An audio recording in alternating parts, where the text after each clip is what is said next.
What's good, people? Today, the topic of interest is maximizing your full potential. So, we're going to be talking about how to do that in this video.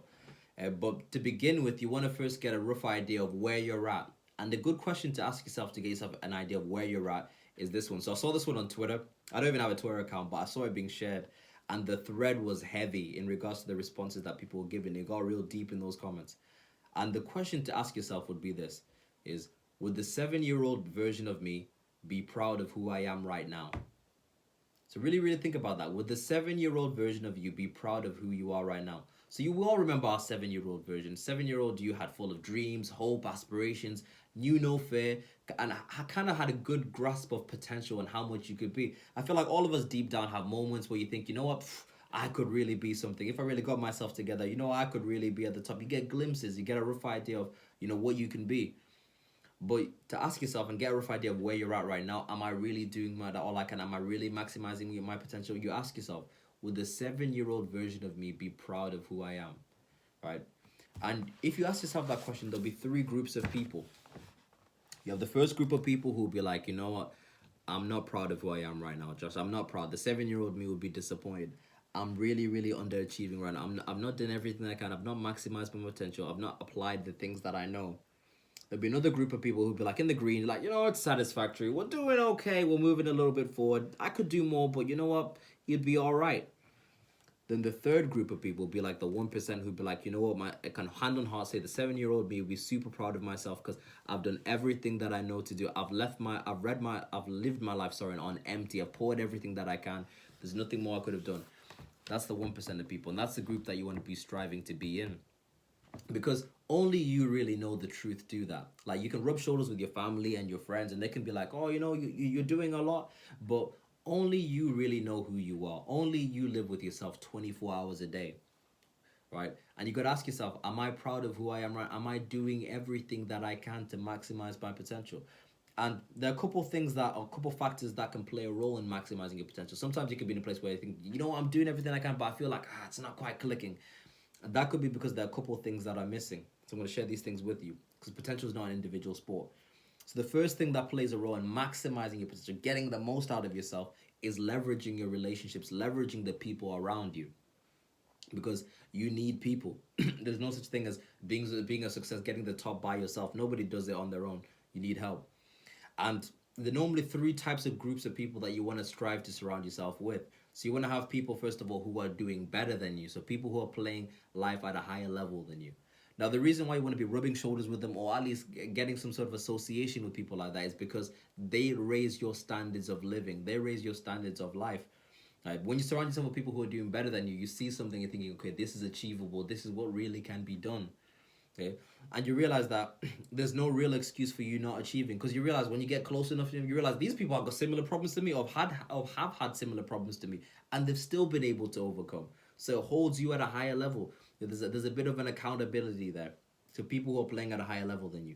Then at the same time, you want to surround yourself with people who are of a similar level to you. So people who are hunting, striving for their goals, trying to maximize themselves, working on their personal growth, people of a similar level. Now, the reason you want to have people of a similar level is because these people will understand the challenges that you're going through. Right? Because sometimes you can be striving and think, oh, there's something wrong with me. Oh, I'm broken. Oh, I'm stupid. But it's just part of the process, right? And it helps when you got people who are going through similar things to you and you can share ideas, you can bounce off each other, encourage each other. It helps. Because if you only surround yourself by people who are doing better than you all the time, there can be a part of you that can think, oh, that's like, oh man, it hurts. You're like, oh, I'm not that great. So you want to have a little bit of that balance, something to strive for, but realize, okay, these are the people I'm hunting with as well at the same time. Third group of people they want to surround yourself with is people who you're doing better than by yourself. Now, the reason why is because you can appreciate your level of growth when you hang out with people that you're doing a little bit better than. You can give them a little bit of guidance, and you look back and you think, you know what, a year ago I was in the same place that this person is in, and now look where I am. You can give a little bit of input, and it makes you feel good because you're giving back, you're helping somebody else on the come up also. So there's that balance there. You want to have all three, ideally, those three relationships.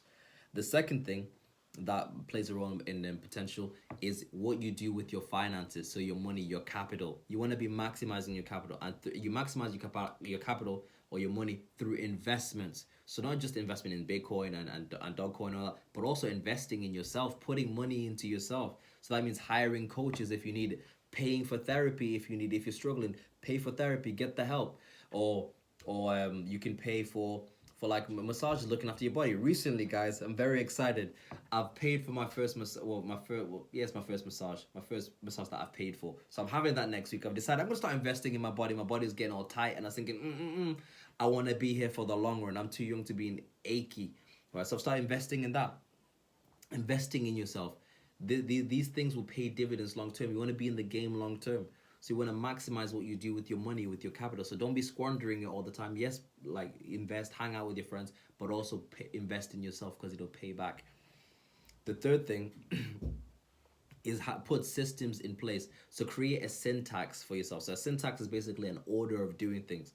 Because one thing that wastes energy is decision making, making decisions. You want to make sure that decisions are made for you in advance already. If you look at some of the old CEOs, the like Steve Jobs, Mark Zuckerberg, these guys would wear the same clothes on a day-to-day basis. Why? Because they're reducing the amount of decisions that they make. Because your mind works like a battery. Like you wake up after your rest and your battery, like your phone, is on 100%. But every time you're making small little decisions, it's taking a little bit away from the battery. So it helps when you put systems in place that make decisions for you already. So you've got habits in place. So you've got a system in place for doing different things. For like brushing your teeth, for example. We all have an order of doing things. So like when you don't necessarily think about it, it's automatic. It's a system that's already there. You wake up, some people will get that toothbrush and then they'll squirt the toothpaste on the toothbrush, then they run it under the tap. Some people will, run the water under the tap and then they'll put the toothpaste on. Some people will put the toothpaste on their finger and they'll put it in there, then they get the toothbrush and they put the toothbrush under the tap and then they brush the brush from the bottom and they brush the top, then they go like this, or some people go anti-clockwise. We'll all have a syntax, an order of doing things. This is a habit, a system, something that you don't necessarily think about. You don't wake up and decide, I'm going to do it like this. The decision is already made. So you want to have systems in place. You want to create habits or group habits together that allow you to do things without thinking too much so that you're making progress. So one thing I'd advise, if you don't already have this, is having a morning routine and creating an evening routine as well, an order of the way that you do things. So you know that when I come to my desk in the morning, I'm going to do a little bit of reading, then I'll do like 10 minutes of meditation, then I'll do this, then I'll read my book, and it's done, right? When you've got systems in place and you've grouped things together, with that way you automatically do the tasks that you need to get done without using too much brain power. Then the rest of the brain power that you've got, because you're not making decisions, do I read my book now, do I go work out now? When you've got things in order, if you can, depending on your schedule, it frees up so much brain space. You've got like all this 95% of the battery to make other decisions moving forward. So that will save you. That's how you get the most out of yourself. Second thing is remembering your vision. So you got to write down your goals and look at them daily, because that's what's going to keep you focused. You forget.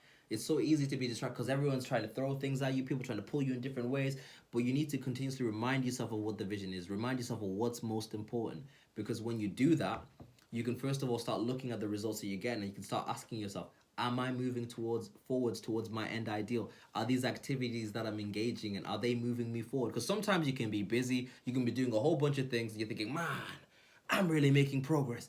But all these activities you're doing aren't taking you closer to your goal, right? They're a waste of time. I'm doing 10 hours days, 10 hours doing what? Sometimes you're best just doing 1 hour of concentrated work than doing all that activity. So keeping your goal in mind, writing that down, and keeping that focused vision is going to allow you to really distinguish whether or not the activities that you're doing are moving you forward and helping you maximize your full capacity. So that's how you do it. Okay, so 1, people and relationships. 2, money. Are you investing in yourself? 3, what you do in private. So that regards in putting systems in place to get yourself to move forward and reminding yourself of the vision. So that's the video of the day. You guys take care and be back again soon. Peace.